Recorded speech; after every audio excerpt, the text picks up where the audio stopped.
Welcome back dito sa channel natin. Nandito tayo ngayon sa may Bonifacio Global City. Malapit na nga na magsimula ang actual na construction sa Kalayaan Station na itatayo dito.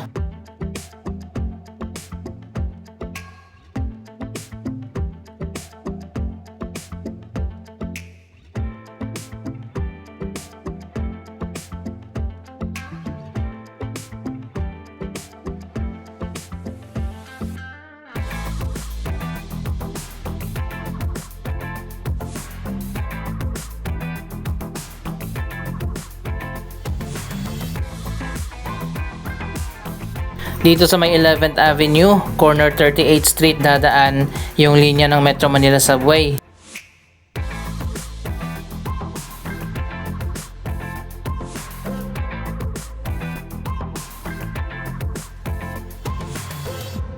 Last month ay nagkaroon na nga ng groundbreaking ceremony para sa station na itatayo dito.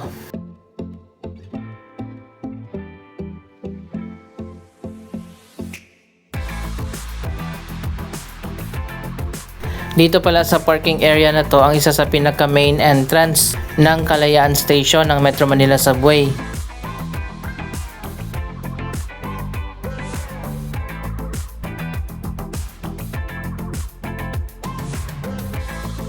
Pagkagaling ng Shaw Boulevard Station sa may Pasig, dediretso na nga yung Metro Manila Subway papunta dito sa may BGC.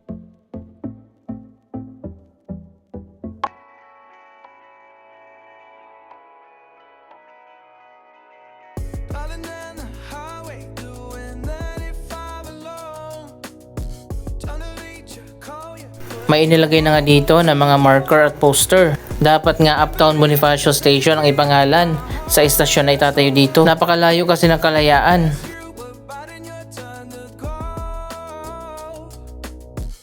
Ayan, ito na yung location na nakabakod.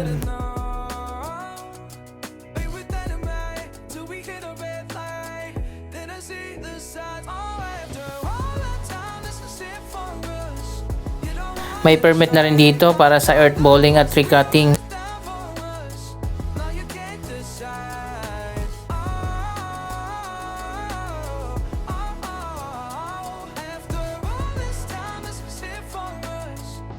Ayan, ito na nga yung information para sa station na itatayo dito.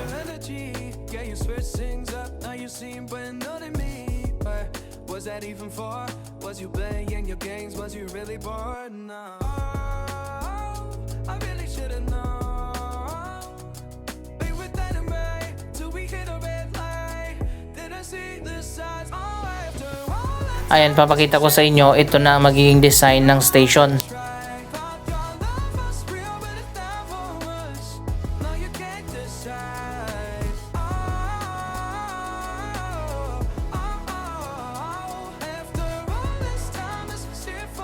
Ito pala yung contract package 105. Kasama din sa kontratang ito ang Bonifacio Global City Station. Ang bawat contract kasi dalawang station ang itatayo. Isang local na contractor at isang Japanese contractor ang gagawa sa mga station. Na-award na nga ang kontrata sa DMCI at Nishimatsu ng Japan.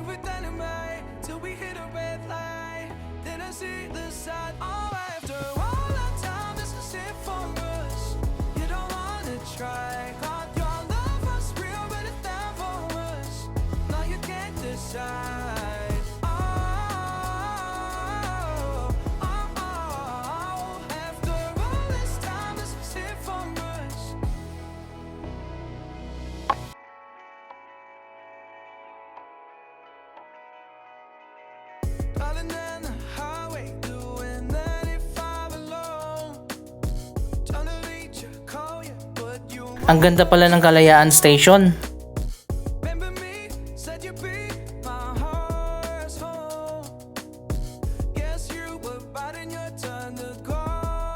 Ito naman yung magiging design ng entrance sa above ground.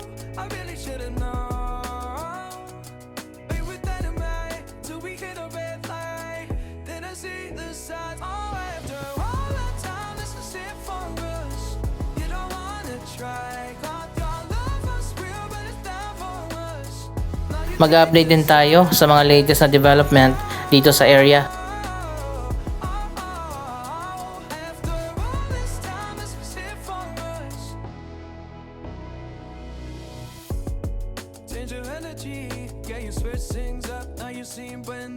Andito na tayo sa may Uptown Mall.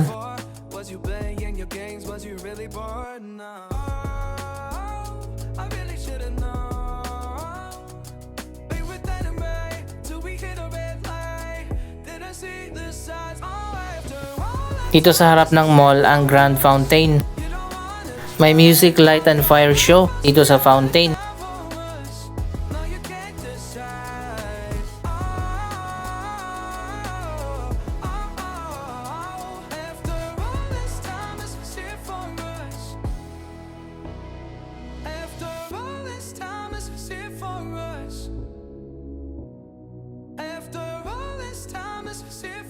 Ang Uptown Bonifacio pala ay development ng Mega World.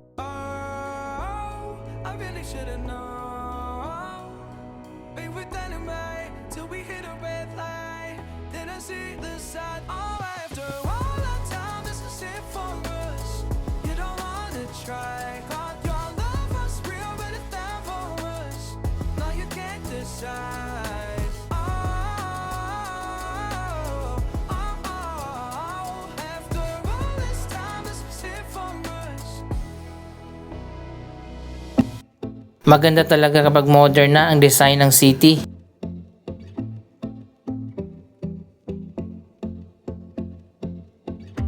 Naalala nyo ba dito sa likod ng Uptown Mall, maraming project na ang naipropose.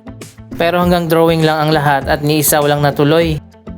Dito sana itatayo yung Icon Tower. Hindi natuloy ang project na yon. Isa pang super tall building ang itatayo sana dito. Hanggang drawing lang din at hindi natuloy.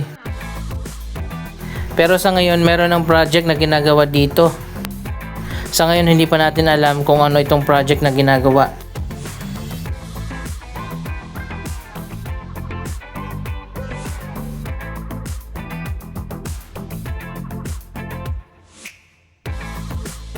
Sana talaga magkaroon tayo ng iconic na building. Kahit hindi sobrang taas pero maganda yung design na magiging landmark ng ating bansa.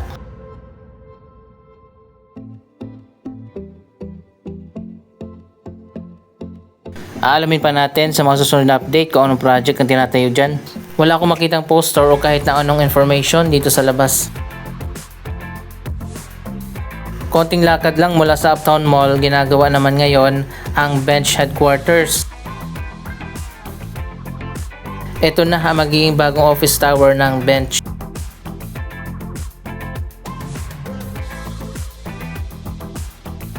Dito naman sa tapat ang Park Triangle Mall, ang pinakabagong mall dito sa BGC.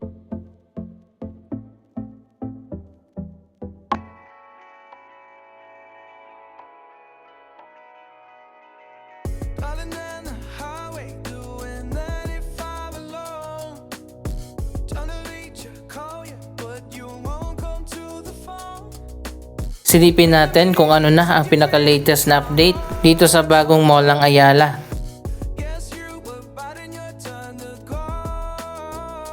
Isang buwan na nakalipas mula na nagkaroon ito ng soft opening.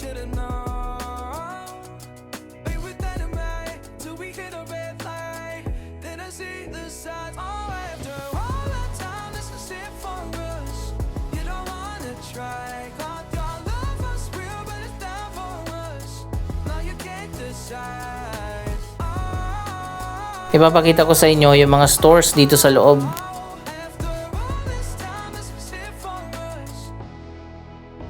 Ito naman yung main entrance dito sa kabila.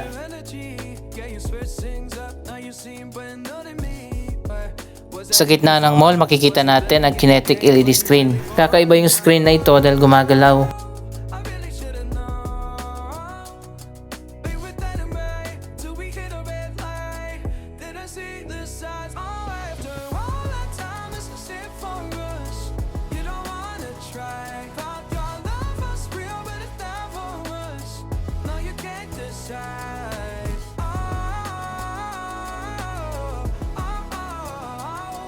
Nasa 5 levels ang bagong mall.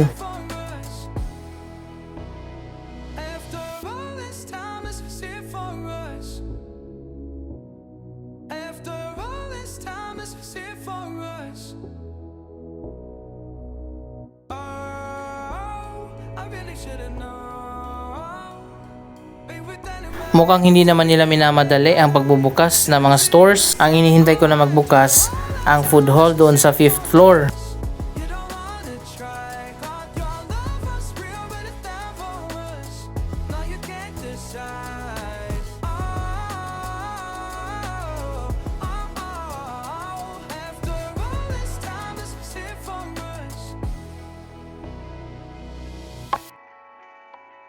Actually may mga tenant na dito pero hindi pa nag-open.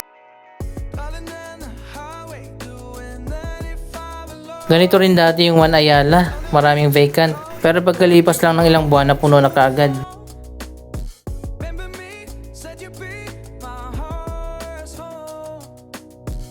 May mga restaurant na opening soon.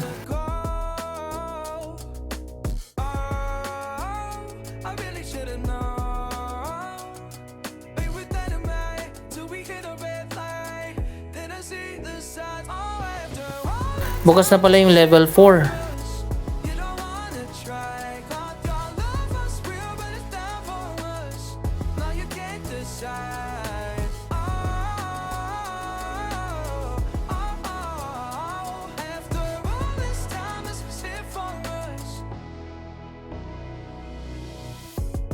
Change your energy, yeah, you switch things up. Now you seem brand new to me. But was that even for? Was you playing your games? Was you really bored? No. Unti-unti na rin na nagbubukas ang ilan sa mga stores dito sa taas.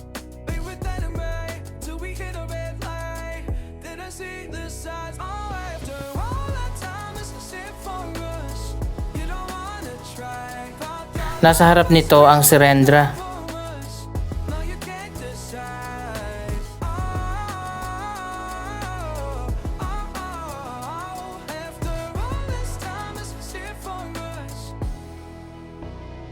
Mukha lang siyang maliit sa labas pero maraming space dito sa loob.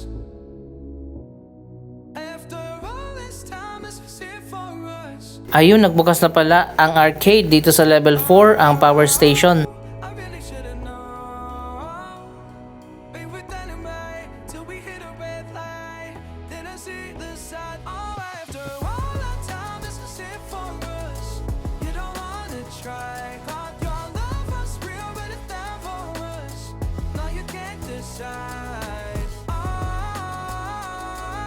Malawak din yung arcade dito.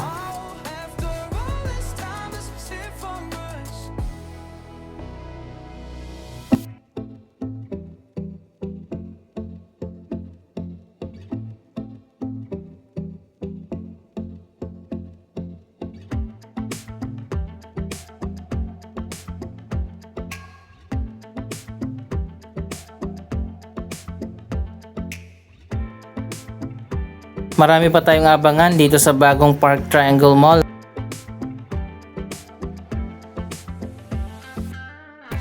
Sarado pa rin hanggang sa ngayon ang level 5 kung nasaan ang food hall.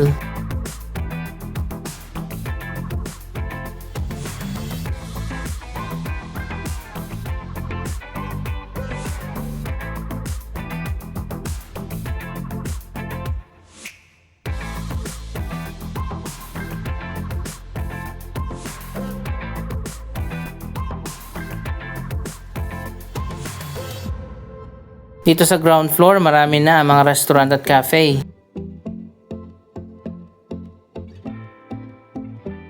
Ang Park Triangle ay isang mixed-use development. May mga office tower, residential building, at events place.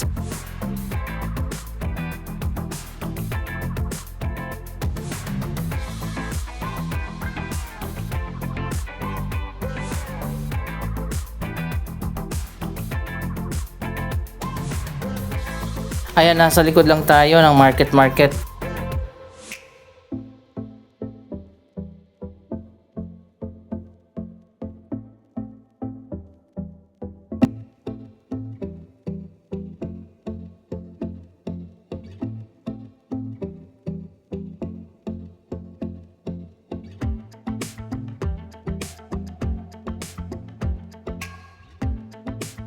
Anong masasabi nyo sa mga development na ito? Mag-comment lamang dyan sa baba ng inyong mga reaksyon.